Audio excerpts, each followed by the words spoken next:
प्रश्न इसका सीधा सीधा आता है। हाइगन के द्वितीयक तरंगिकाओं के मुख्य बिंदु लिखिए। ठीक है, मुख्य बिंदु आ जाए, सिद्धांत आ जाए, अभिग्रहीत आ जाए तो वही समझना है। इसमें आपको चित्र बनाना है, चाहे पहले बना लेना और चाहे लास्ट में बना लेना। ठीक है, या तो यह 3 नंबर में आएगा या फिर 4 नंबर में आएगा। तो भी कंजूसी नहीं करना है कि 3 नंबर है तो 3 नंबर भर लिखें, चित्र न बनाएं। चित्र सहित आपको काम करना है और चित्र ज़्यादा डिफ़िकल्ट नहीं है। एक यहाँ स्रोत बनाना है और ये जो बना है ये गोली तरंगाग्र को व्यक्त करता है। जब बहुत दूर चला जाता है तो किसको व्यक्त करता है? समतल तरंगाग्र, है ना। सीमित दूरी पर जो तरंगाग्र बनता है वो कैसा होता है? गोली। और असीमित दूरी पर जो बनता है वो कैसा हो जाता है? समतल हो जाता है। तो ये चित्र से ही इसकी भाषा बनती है, इसको समझते हैं। जैसे मैं बीच में ये लाइन किया हूँ और ये थोड़े थोड़े बिंदु बनाया हूँ, ये बिंदु बने हैं ना, इसको मान लेते हैं कि ये जो बिंदु हैं ये किसको व्यक्त कर रहे हैं? तरंगाग्र को। ये किसको व्यक्त कर रहे हैं? तरंगाग्र को। तो इस बिंदु से एक परिभाषा, एक लाइन बन जाएगी। देखिए, तरंगाग्र का, ये तरंगाग्र का प्रत्येक बिंदु स्रोत का कार्य करता है, जिससे नई तरंगें उत्पन्न होती हैं, जिन्हें क्या कहते हैं? द्वितीयक तरंगिकाएँ कहते हैं। तो देखो, इसको डिकोड करते हैं क्या? तरंगाग्र का प्रत्येक बिंदु स्रोत का कार्य करता है, जिनसे नई तरंगें उत्पन्न होती हैं, जिन्हें द्वितीयक तरंगिकाएँ कहते हैं। द्वितीयक तरंगिकाओं का सिद्धांत ही उसमें लिखा ही रहेगा, तो ज़्यादा कभी तरंग लिख देते हो, कहाँ कुछ लिख देता है आप लोग, तो इसको देख लेना है। ठीक है ना, क्लियर हो गया? तो इसको डिकोड कर लेना। तो ये पहला पॉइंट तो इससे हो गया। अब दूसरा, यदि माध्यम समांगी हो तो द्वितीयक तरंगिकाओं का वेग मूल तरंग के वेग के बराबर होता है। ठीक है, तो मैं छोटे छोटे शब्द लिख दिया हूँ, इसको बढ़ाना है आपको। तो यहाँ से देख लो, यहाँ देखो ये क्या लिखा है? C।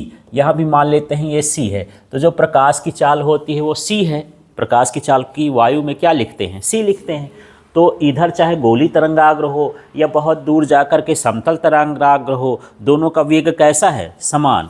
कब समान होगा? जब माध्यम कैसा हो? समांगी हो। जैसे सूर्य से किरणें जब यहाँ तक आती हैं तो एक जैसा माध्यम है, तो वहाँ से लेकर के यहाँ तक कि उसकी चाल कैसी है? एक समान है।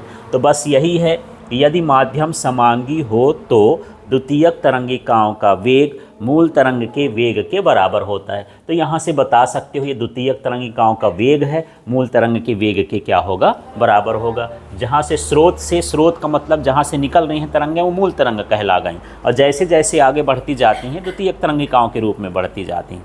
क्लियर हो गया? तो एक बार आपको इसको बिंदु से बनाना है, एक बार इसकी चाल से बनाना है, एक बार ये लास्ट का ये वाला हिस्सा बनाना है। तो देखो, किसी क्षण द्वितीयक तरंगिकाओं के बाहर की ओर खींचा गया उभयनिष्ठ स्पर्शी तल नए तरंगाग्र की स्थिति को व्यक्त करता है। अब यहाँ पर समझना है, ये देखो, यहाँ पर ये देखो, मैं ये बाहर की ओर द्वितीयक तरंगिकाओं के कहाँ की ओर खींच रहा हूँ? बाहर की ओर। ये उभयनिष्ठ का मतलब हो गया सम में खींच रहा हूँ, और स्पर्शी का मतलब है इसको टच करके खींच रहा हूँ।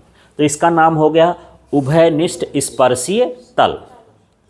ठीक है, तो तरंगाग्र के ये जो मैं गोला गोला बनाया ये तरंगाग्र है, या द्वितीयक तरंगिका समझ लो। द्वितीयक तरंगिकाओं के बाहर की ओर खींचा गया उभयनिष्ठ, ये अंदर की ओर भी खींचे हैं, बाहर की ओर भी खींचे हैं उभयनिष्ठ स्पर्शी तल। तो जो बाहर की ओर खींचे हैं वो द्वितीयक तरंगिकाओं की स्थिति को व्यक्त करता है।